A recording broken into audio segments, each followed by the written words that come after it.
Hunter x Hunter 1999 changed my life, and this is why I think it will change yours and why you must watch it. Hunter x Hunter 99 isn't your average anime. It comes before this new age of animation, and it comes at a time where 90s anime didn't break the mold. Well, this one certainly did. Whether it be the raw emotions of seeing Killua, of Aunt Mito, having her embrace him as if he were her own child, having a day where she cut his hair, she looked out for him and she forgave him after he messed up, and seeing as she hugged Killua, his face of utter disbelief.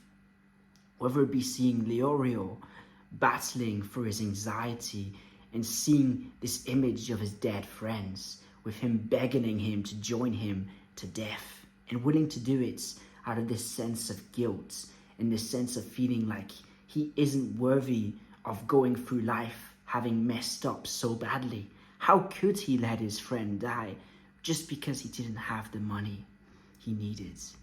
Seeing Kurapika drowning in this pool of blood as he gets chained up by his own chains of self-destruction. Seeing Gon and Aunt Mito having this relationship of baby Gon, of Gon sleeping with her at nights, all the way until he leaves her in the sunsets and he goes off to become a hunter. All of these moments are filler. None of them are manga canon. And yet, when I think of Hunter x Hunter 99, those are the moments that really stick out to me. And that's what I think it does so well. You see, there's a lot of terms when it comes to storytelling. You've got nuance, character developments, and overall pacing and execution. And these are very much a formula that you can judge the success and really analyze how well an anime or manga has done. But 99 throws that standard formula out of the window, and it goes so far left field that in the end it creates its own experience. In the manga of Hunter x Hunter, there are lots of emotions, lots of sensations, and even just the art style of Togashi which get explored.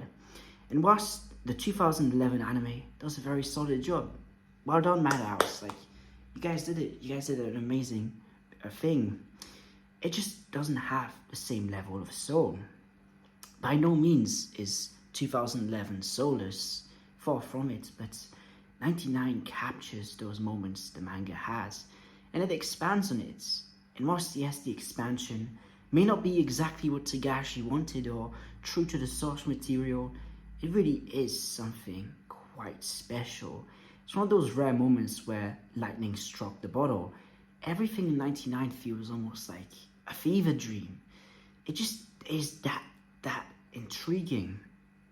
And what I love about it, first of all, let's go into the pacing, which is one of the standardized forms which I said that it doesn't follow. And it breaks the norm because the pacing is so excruciatingly slow. And you might think, hey Dragon, are you really trying to promote me this anime by telling me it's got horrible pacing? And yes, because in the end, the pacing is so beautiful, because in those moments of slowness, we get to see the world. That's the thing that Hunter x Hunter in the manga is so amazing, because you can stop and just look at a page whilst 2011 flies by. In 99, we've got the whole first episode dedicated just to Whale Island, just through Gon when he was a kid, to Gon learning and starting to become his own self, to Gon with his relationship with Kon, all being super developed. Then afterwards, we get the second episode, also on Whale Island, all throughout exploring the character of Leorio and seeing these concepts which make so much sense. Fake hunters branding to be this theme of animal cruelty, and yet everything feels in line with the vision of Hunter x Hunter 99. Everything has been done so deliberately. It feels like this really large stage and large world. The scope feels huge, yet intimate. And it's the sunsets with those really drawn out facial expressions. It's the music, that really old school music that's very soft in tone, yet leaves time for thoughts to develop in your brain, which really drags the first part of 99 through. And then it picks up quite drastically, and we see the darkness of this world of Hunter x Hunter. We see after Hisoka punches Gon's nervous breakdown. We get these moments of him all day and night long, trying to come to his senses, fighting the trauma that's he is worthless. Everything that he fought to get out of Whale Islands, to prove to Aunt Mito he was worthy of, it's just been thrown in his face. And we get this filler arc within the Hunter exam, this temporary second phase between the second and third one, where each character is really shown to us in a greater extent. We get the characters which we don't see much of within the manga or the anime, and they're thrown into our faces in a way that makes us understand them before their eventual demises. But most of all, throughout this overarching, huge story derivative, we've got an in-depth look at Kurapika, at Gon, at Killua, and at Leorio. Kurapika comes across what used to be remnants of a courtiership, and we see his moments of, just in his eyes, there is a certain emotion you can feel as he feels a sense of regret. In the end, he wasn't there with the Kurta in their last moments. He's got survivor's guilt. We see Gon and Killua really establishing their friendship, and Killua trying to prove to Gon that he is an asset to him, proving exceptionally hard. And then we've got Leorio, who's there just trying to think of everyone and trying to get everyone to victory. And this, through Leorio, makes him overly ambitious, which makes him fall unconscious and be at the bottom of the sea waiting to die. We've got Gon's spontaneousness, which gets him to go and find Leorio, which in the end drives Killua into a sense of panic as he's losing Gon. And we've got Kurapika, who with this survivor's guilt has felt an overall responsibility for the group as a whole, who is crumbling out of everything that could possibly go wrong going wrong. This is everything happening all over again, and we see him mentally crumble and fall to the ground. We see Gon's desperation. We see the sadness of Leorio having accepted his fate at the bottom of the ocean, and we see Killua fighting his instincts to stay human and not just fall into this monster. And within all this chaos, we see all the characters at their lowest. And there's something really amazing about this arc. There's something about just seeing everyone at this breaking point. And not just everyone as in our main cast, but all the characters are all going through their own mental tests as things are worse than they could have ever anticipated. Nature just so happened to be going in an extremely dangerous route, which is something that the examiners can't, it's something they can't really justify, or, things just happen. Sometimes it's natural disasters. Sometimes life hits you and there's nothing you could have done about it. I see lots of times people that, they've lost people in their lives and are thinking, why did the car hit my wife? Why did that person end their lives? Why did this happen? How could this happen to me? What did I do to deserve this? How could you betray me like this? And really, there is no reason. And this arc really hammers that sense of restlessness. You can feel the anxiety. You can feel the emotions. And this all culminates at the end of the Hunter exam, where Illumi shows himself, and we see this very dark, schizophrenic-esque breakdown from Killua. We see in his eyes the darkness start to come. We can hear his shallow breathing, the anxiety, until he kills Gotaro and he goes back to the Zodiac family estates. And it's in those raw emotions from Gon after he's beaten brutally by Hanzo, and the entire episode is just him getting tortured brutally it really does feel like he's at the brink. Something far beyond the 2011 adaptation, which only took a few minutes to take place. This was a dark, brutal breakdown. And then afterwards, we see Hisoka absolutely demented, holding himself back from killing Kurapika, licking his card of the blood and his eyes bulging out of his head like a crackhead. Now, this is something which is so raw, so emphatically dramatic that you can't find this level of Hunter x Hunter anywhere else. Really, 99 goes, screw the nuance, screw the casual character development plotline. Everything's going to be intense and everything's going to be developed to the fullest. We don't just look and have these sneak peeks into these characters. We go head first into their brains within the subconscious of them. And we see this when Gon, Kurapika, and Leorio go to save Killua, as Gon is brutally beaten by Canary. And we've got these really dark, vivid visuals of Gon's face being distorted, and Canary's starting to get worried. She's not a bad person. This is a job. She's going, how could you all just let him do this to himself? What are you? Do you consider them your friends?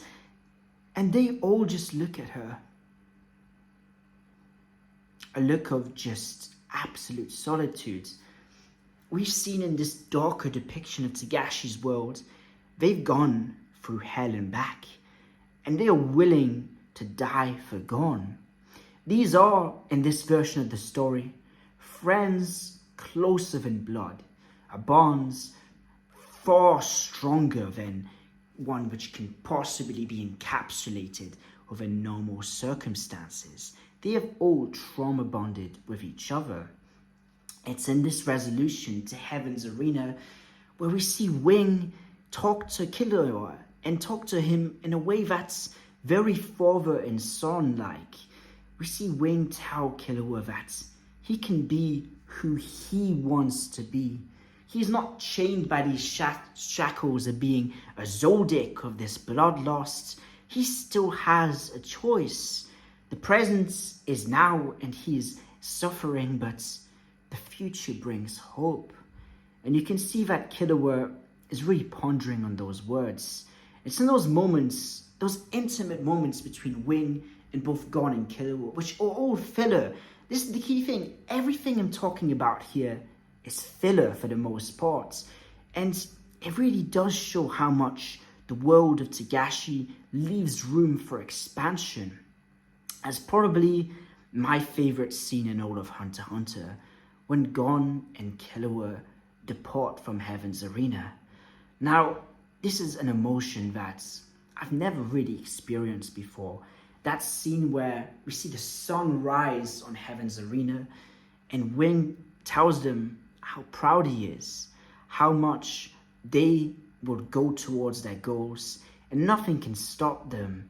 But it's the way he says it, the way that Wing's aware of the darker triad traits of Killua and the overall lost and confused boy within Gon, but he tackles those issues and he tells them to just hang in there. And we see the scene where they're both looking at Wing as their dad. It really does this good job of depicting these characters in much closer relation to our main cast. Well, Wing throughout this arc is really looked at and really explored as the true father of Killua and Gon, whilst it's not through blood. And then afterwards we see the Whale Islands arc where Killua goes back and he is kept and treated by Aunt Mito as her own.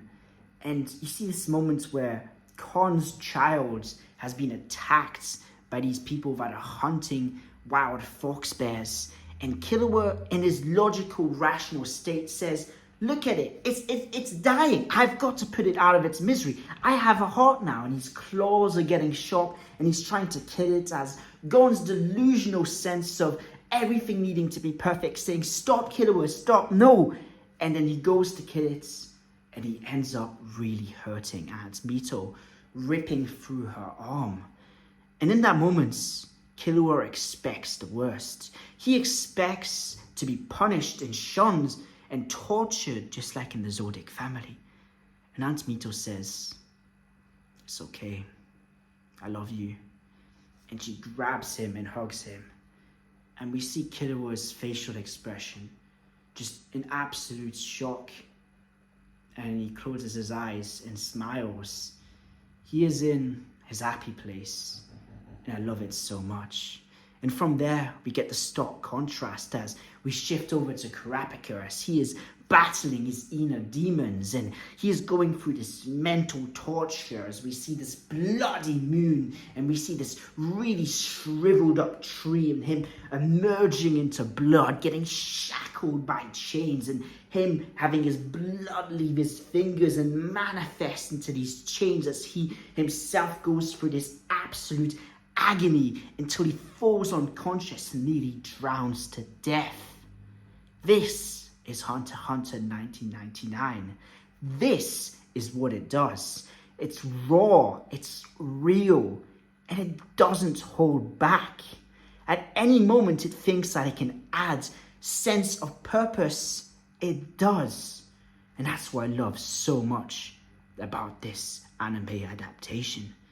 Later on, there's a scene in Greed Island where Gon is by a river and by a tree, and he tells Killua, "I'm so happy you're here with me.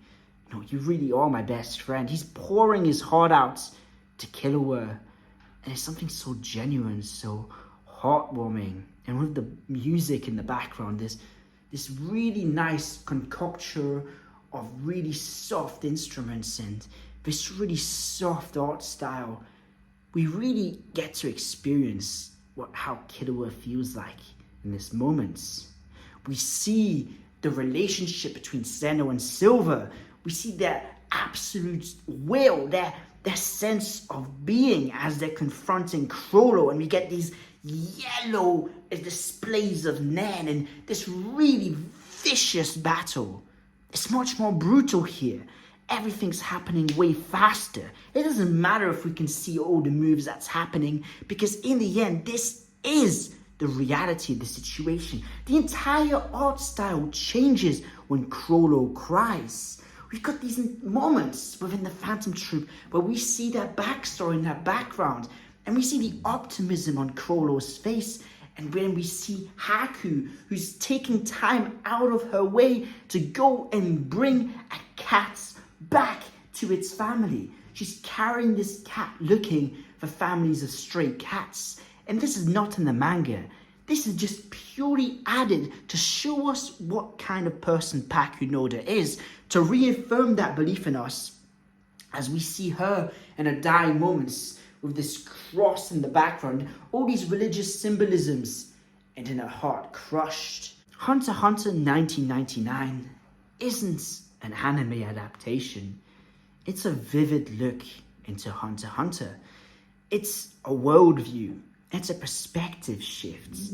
It really feels like Death Note in comparison to the rest of the shonen demographic during the early 2000s. It's very raw and it's really much more in depth. And we really get this fuller perspective of the Hunter x Hunter world, whether it be from actually seeing the NPCs. Like I'm thinking of in Yorkie right now when, of course, Nobunaga has just decapitated one of the Nostrad family members and everyone in the public's like, "Yo, what the hell? He just decapitated this guy. Let's get out of here." But it's like, "Oh shit, we're in rush hour traffic." And then Paku Noda shoots her Nen bullet into him. It's like, now they're shooting themselves. What's happening? What's happening here? And I just love it because this happens constantly. It has all these extra scenes to show us the trains in the Hunter x Hunter world, to show us all the passengers and everything. There is so much extra rich goodness there. The world feels so real. We see this man in Greed Island that's, I've got to steal the cards off these kids because I need to pay for my groceries. There's something so wonderful about it because we get so immersed in it, right? There is a huge episode count. We've got 92 episodes going on to just Greed Islands. In the 2011 anime, By 92 episodes, Meruem had already been born and we were just about to get into the palace invasion.